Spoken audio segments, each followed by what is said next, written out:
Sir మీరు నవ్వద్దు sir, మీరు నవ్వద్దు. మీ ఇప్పుడున్న సేవకుల పరిస్థితి అదే.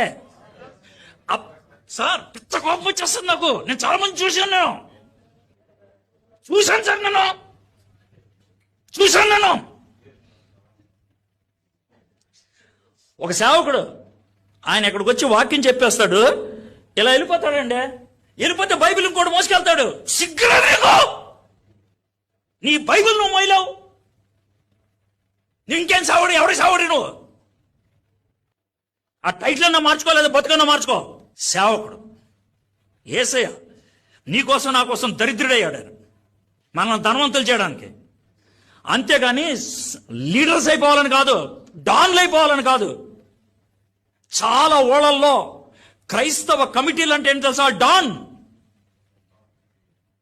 ఏ మీటింగ్ పిలిచినా ఆడి పేరు ఉండాలా, ఆడి ఫోటో ఉండాలా. అందుకే నువ్వు కమిటీలో ఉండేదే. అదే నీ సేవకత్వం.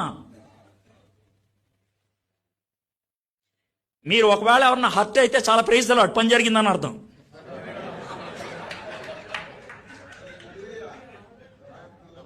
గుచ్చుకుంటే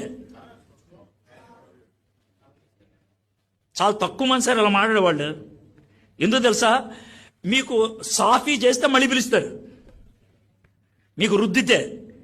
నా ప్లేస్లో ఇంకెవడన్నా కూడా నన్ను పిలిచిన జోసఫ్ బెన్నీ గారికి వందనాలు, కొత్తగా ఎన్నికైనటువంటి ఐజక్ గారికి శుభాభివందనాలు, అయ్యగారికి వందనాలు. పావు గంట మాట్లాడాడు. ఎవరికైనా లాభమా? నిన్ను వాక్యం బోధించడానికి స్టేజ్ ఎక్కితే ఆడికి దండాలు పెట్టి, ఈడికి దండాలు పెట్టి, ఆడిని మొక్కి, ఈడు మొక్కి, ఆడిని మెచ్చుకొని, ఈడు మెచ్చుకొని, ఎందుకు హ్యాన్ ఎక్కదే? ఎందుకు? యేసయ్య దరిద్రుడు అవడానికి ఇష్టపడ్డాడు ఆయన.